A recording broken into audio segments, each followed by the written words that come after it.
the pilgrim who lost everything and found God. He was born in the shadows of mountains, not famous, not holy, just the youngest of 11.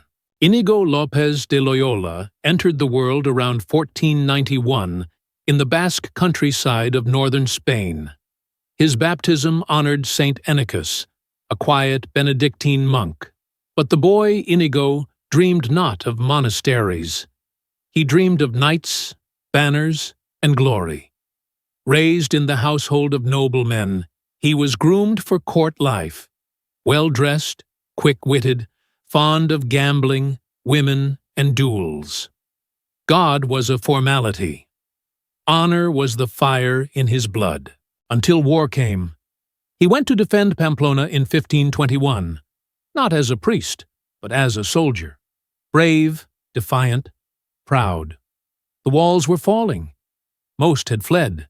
Inigo stayed, and the cannon found him. The explosion shattered his leg, and his old life.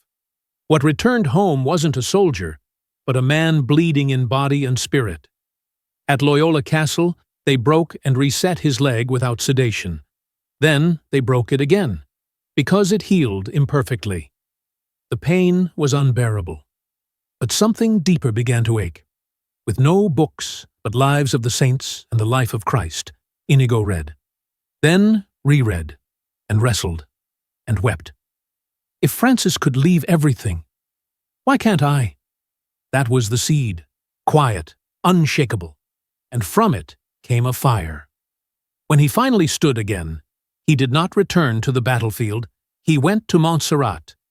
There, before a statue of the Virgin Mary, Inigo laid down his sword, his armor, and his pride. He gave away his noble clothes to a beggar. He confessed for 3 days. He chose poverty over pedigree.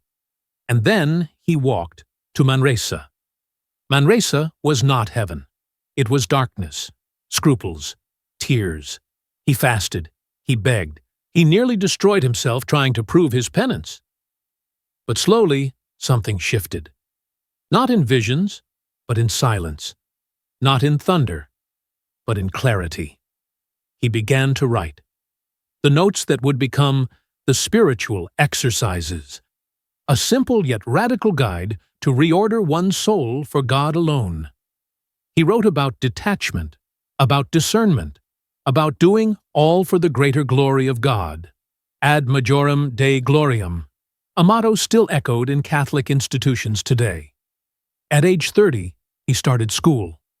In Barcelona, he sat beside boys half his age, learning Latin, philosophy, theology, rebuilding what war had left undone. He studied at Alcalá, Salamanca, and finally Paris. There, he met 6 other students, young men who would become his first companions, and on August 15th, 1534, at Montmartre, the 7 of them knelt and offered their lives to Christ. They vowed poverty and chastity. They planned to go to the Holy Land. But when war made that journey impossible, Ignatius discerned a new path. If we cannot go to the world, then let us serve the one who made it. He went to Rome, and the Pope listened. In 1540, Pope Paul III approved the founding of the Society of Jesus, the Jesuits, with a 4th vow beyond poverty, chastity, and obedience. Absolute service to the Pope for mission anywhere in the world. See Regimini Militantis Ecclesiae, Vatican.va. Ignatius became their first superior general in 1541. He never returned to his homeland again. The man who once fought for glory, now organized schools, wrote constitutions, taught prayer, walked with the poor. He guided Jesuits not by force, but by example. He taught that discernment, praying to hear God's quiet voice in daily choices, was the soul's compass.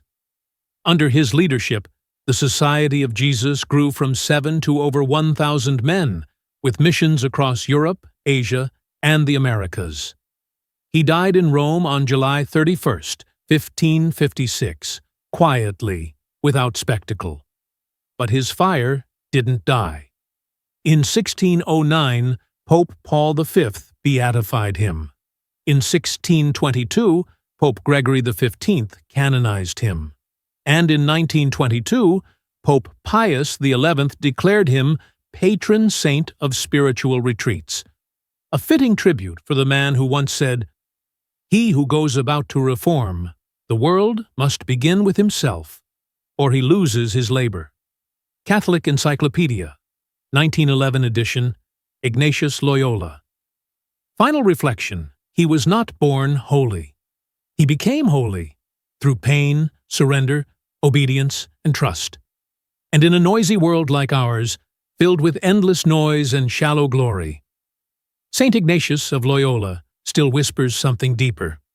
Let go of lesser loves. Begin again, even late. Choose not what flatters you, but what forms you.